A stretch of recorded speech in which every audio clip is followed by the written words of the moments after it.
disebut berdusta atas nama Allah. Ini sekarang dia masuk di dalam Islam, dia tidak belajar agama Islam, dia tidak mengambil ilmu dari para ulamanya, dia tidak kuasai bahasa Arabnya. Bagaimana dia bisa memahami tafsir ayat-ayat Al-Quran, hadits-hadits Rasulullah SAW? Tiba-tiba dia bikin kaidah-kaidah dari diri dia sendiri. Oh, kalau menurut gue Islam itu begini dan begitu. Itu kan Allah yang memahami seperti itu. Ini yang menjadi masalah ini orang-orang kayak gini. Akhirnya kasihan, jatuh di dalam kesesatan, keluar dari sebuah kesesatan, masuk di dalam kesesatan lain. Assalamualaikum warahmatullahi wabarakatuh. Saya terpaksa menggunakan diksi kepada Ustadz Sanusi ini yang menuduh Ustadz Felix Siow berdusta atas nama agama, kemudian mengatakan Ustadz Felix Siow ini mu'alaf yang tak mengerti agama Islam, yang tak mau mempelajari agama Islam, dan membuat pemahaman agama atas intuisinya sendiri, pemahamannya sendiri.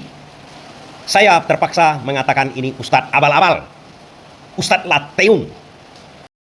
Oh ya, maaf kawan-kawan.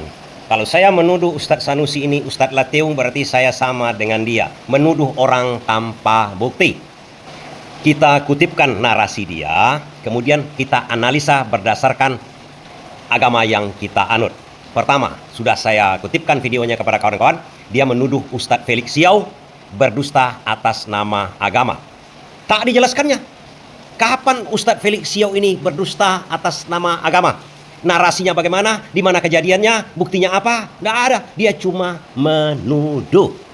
Agama Islam sangat melarang orang menuduh tanpa bukti.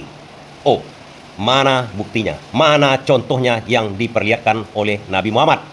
Di zaman peperangan menegakkan agama Islam dulu, ada seorang sahabat Nabi membunuh seseorang yang sudah mengucapkan dua kalimat syahadat. Di mana di peperangan tersebut Nabi Muhammad sudah mengatakan orang yang sudah masuk Islam dilarang dibunuh walaupun dia munafik, walaupun selama ini dia munafik. Begitu dia mengucapkan kedua kalimat syahadat, dia dilarang dibunuh. Nah, saat peperangan tersebut seseorang ini, lawan yang munafik ini, sudah terhempas ke tanah, tinggal ditikam dengan pedang oleh sahabat Nabi tersebut. Namun saat terdesak tersebut, saat kritis tersebut, orang yang akan ditikam ini mengucapkan dua kalimat syahadat karena dia tahu kalau dia masuk Islam dia tidak akan dibunuh. Namun sahabat ini tahu katanya bahwasanya sahabat ini mengerti bahwa sahabat ini paham sesuai dengan Ustadz Sanusi ini dan menuduh orang ini hanya masuk Islam karena mau dibunuh. Dia tikamkan pedangnya, dia bunuh orang itu. Namun nampak oleh sahabat Nabi yang lain. Ini sebagai contoh kepada kita. Sahabat Nabi yang lain ini melaporkan kepada Nabi, si Fulan telah membunuh orang yang masuk Islam. Nabi marah, dia panggil si Fulan tersebut. Dia panggil sahabatnya yang membunuh tersebut. Apa alasan dia membunuh orang yang sudah masuk Islam? Ini kisah nyata. Hikayat dimanapun tak pernah bisa membantah hal ini. Tak pertanyaan Nabi, kenapa kamu bunuh? Saya yakin Nabi, dia cuma berpura-pura masuk Islam. Dia selama ini kita ketahui adalah orang yang sangat munafik. Oke? Nabi dengan pernyataan yang bisa menjadi pelajaran kepada kita di akhir zaman ini mengatakan, "Hai Fulan, tak ada yang tahu apakah dia masuk Islam dengan ikhlas ataupun karena pura-pura. Hanya dia dan Tuhan yang tahu." Artinya apa? Yang dikatakannya itulah yang menjadi pedoman kita, yang menjadi keyakinan kita. Itu pelajaran berharga dari Nabi Muhammad SAW. Yang bisa kita tahu adalah yang ditampilkan orang tersebut. Isi hatinya, apa keyakinannya, apa tujuannya, hanya dia dan Tuhan yang tahu. Yang bisa kita lihat dari lisan dia, dari sikap dia, dari aksi dia. Nabi Muhammad mengharamkan, walaupun dia pura-pura, walaupun dia munafik selama ini, walaupun dia memerangi agama Islam selama ini. Nabi sudah contohkan, jangan membunuh orang itu. Jangan membunuh karakter orang itu. Ustadz Sanusi telah membunuh karakter Felix Siow dengan mengungkit dia mu'alaf.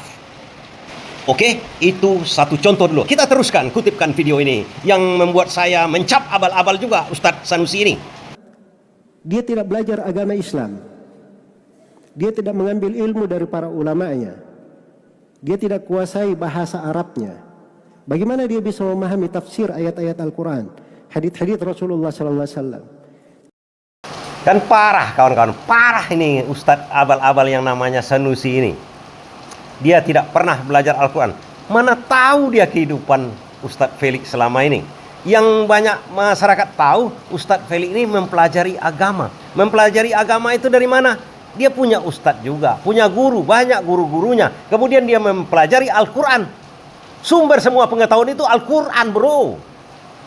Ustadz-ustadz yang lain-lain itu belum tentu juga bisa kita jadikan guru. Yang utama kita memahami Al-Quran. Dia paham, dia hafal Al-Quran itu, bro. Dia hanya tidak mau menyebutkan. Tiba-tiba dia bikin kaidah-kaidah dari diri dia sendiri. Oh, kalau menurut gue Islam itu begini dan begitu. Itu kan Allah yang memahami seperti itu. Nah, ini yang menjadi masalah ini orang-orang kayak gini. Akhirnya kasihan, jatuh di dalam kesesatan, keluar dari sebuah kesesatan, masuk di dalam kesesatan. Hanya orang super sombong yang mengatakan dia paham Al-Quran, dia paham agama semuanya. Seorang ulama, seorang ustadz, seorang yang paham agama Islam sekalipun takkan berani dia mengatakan dirinya paham dengan agama Islam itu sendiri. Tak mau dia declare, takut dia akan kesombongan. Dan dia juga tidak mau merendahkan orang dengan mengatakan orang lain itu tidak paham agama. Itu kuncinya. Kita tahu iblis itu diusir dari surga. Kenapa? Hanya satu kesalahan dia, sombong. Di saat dia disuruh untuk sujud kepada Adam yang terbuat dari tanah, sementara dia dibuat dari api, kata Tuhan. Iblis adalah makhluk yang paling patuh. Tapi begitu dia disuruh sujud kepada Adam karena dia sombong, dia mengatakan dirinya sama dengan Adam. Kesombongannya itu tidak membuat dia tidak patuh kepada Tuhan. Apa artinya di situ? Di saat seseorang ustadz yang mengaku dirinya ustadz juga merendahkan ustadz lain, apakah tidak mirip dengan iblis? Kesombongan namanya itu, kawan. Yang ingin saya katakan, ulama-ulama besar itu selalu merendahkan hatinya, rendah hati. Tidak pernah dia mengatakan dia sudah paham Al-Quran, padahal ilmunya sudah setinggi langit. Demikian rendah hatinya orang itu. Tanda kerendahan hatinya, dia tidak mau mengatakan dirinya paham sepaham-pahamnya tentang Al-Quran dan Islam ini. Dengan cara apa? Apa buktinya? Buktinya dia tidak merendahkan sedikit pun orang lain yang mendakwahkan Islam. Itu kuncinya yang selama ini diketahui umat Islam. Jangan coba-coba adu domba, kawan.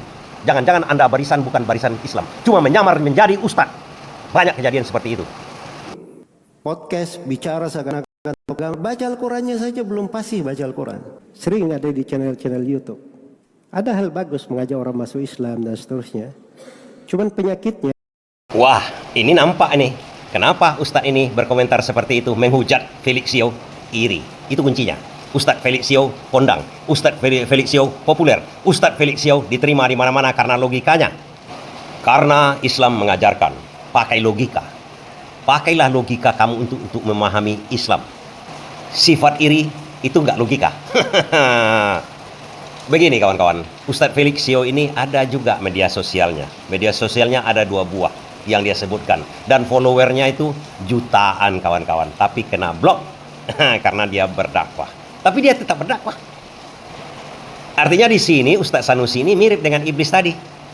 Begitu dia sudah diusir oleh Tuhan ke muka bumi, dia iri. Adam itu kok masih tetap di situ? Iri dia. Makanya digodanya Adam ini. Karena sifat irinya itulah yang muncul. Karena apa? Karena Tuhan meninggikan posisi Adam. Dan di sini juga Felixio ditinggikan kepopulerannya oleh Tuhan hingga iri. Di situ kuncinya lagi. Rupanya karena iri, kawan ini. Ya, dia ini belum meninggalkan kebiasaannya di agamanya yang dahulu. Dia kan dahulunya Nasrani. Pokok penyimpangan di agama Nasrani itu berbicara atas Allah tanpa ilmu. Dan itu harus dia pahami ketika dia masuk Islam. Tidak boleh ada orang mu'allaf mengikuti jalannya orang Nasrani di situ. Ini tambah kacau ini Ustadz Sanusi ini. Justru karena dia tidak yakin dengan agama Kristen yang cara-caranya seperti itu, Ustadz Felixio masuk Islam. Kemudian apa yang dikatakannya terakhir ini kuncinya sebenarnya. Tidak boleh seorang mu'alaf melakukan dakwah, itu kuncinya. Tapi supaya kawan-kawan lebih mengerti, saya kutipkan lagi seterusnya. Di belakang ini kunci sebenarnya, lateungnya Ustadz Sanusi ini. Saya berani menuduhnya, Ustadz lateung kayak gini. Di dalam Islam itu tidak boleh bicara atas nama Allah tanpa ilmu.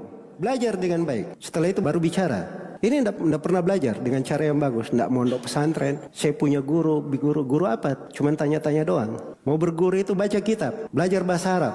Sebut nama gurunya. Dia belajar dari mana? Itu baru berguru namanya.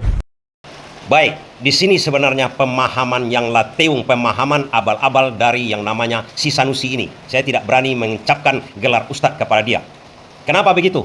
Sejak kapan seseorang itu yang namanya diizinkan untuk berdakwah dan dilarang untuk berdakwah? Sejak kapan seorang yang bernama umat Islam?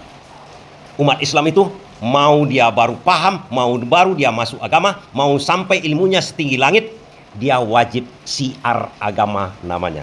Berdakwah walaupun satu ayat. Itu kuncinya. Walaupun dia baru tahu sepotong ayat, walaupun dia tahu cuma 2 ayat, walaupun ilmunya setinggi langit, dia wajib berdakwah. Itu dalam hal mengejar pahala, itu mengejar akhirat. Itu yang disuruh oleh agama kita.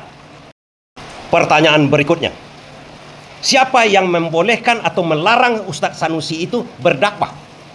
Sejak kapan? Dan apa nama badan yang mengeluarkan surat izin kepada dia boleh berdakwah atau tidak? Boleh berkata-kata atas nama Allah atau tidak? Apakah ada badannya? Apakah ada guru yang mendaulat dia, yang mengokohkan dia, yang melantik dia, yang meresmikan dia? Tak ada, dalam Islam tak ada itu, kawan-kawan. Pengakuan itu datang dari umat. Pengakuan itu datang dari masyarakat Islam. Dan ternyata Ustadz Felix Xiao diakui oleh masyarakat Islam. Ustadz Sanusi belum apa-apa. Dia ini hanya pansos, panjat sosial. Iri dengan kepopuleran Ustadz Felix Xiao yang notabene berdakwah demi agama. Kalau kami melihatnya, kalau Anda Sanusi hanya ingin panjat sosial, hanya iri. Dan di agama Islam tak ada seperti agama lain. Ada namanya memberikan gelar, begitu kan? Gelar ustadz, gelar buya, gelar ulama itu disematkan oleh umat. Bukan ada badan yang melantiknya, bukan ada tokoh yang melantiknya, bukan ada perkumpulan yang melantiknya, kawan-kawan. Kawanku Sanusi harus belajar lagi. Bertobatlah dengan hal itu.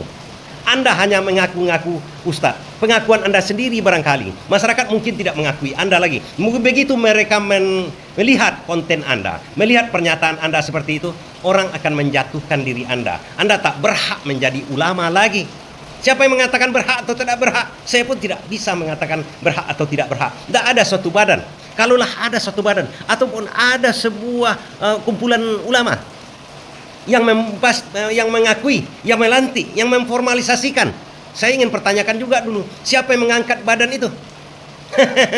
Sadarlah Pak Sanusi, Abu Ustadz Sanusi, Buya Sanusi, atau siapapun namamu Lateung. Sadar. Tidak ada suatu badan pun yang mengeluarkan sertifikat seseorang berhak mendakwahkan agama, yang mengatakan tidak berhak mendakwahkan agama Islam. Seorang yang menganut, yang mengaku, kemudian masuk Islam, dia wajib mencari pahala dengan berdakwah. Apalagi seorang Felix Xiao yang sudah diakui. Kalau begini kayaknya Anda hanya iri saja. Sorry memori, saya pun sepertinya karena terdorong saja memberikan pencerahan. Moga-moga Anda tobat. Tobat bukankah hal yang terbaik untuk kita semua? Jangan saling hujat ya kawan. Terima kasih.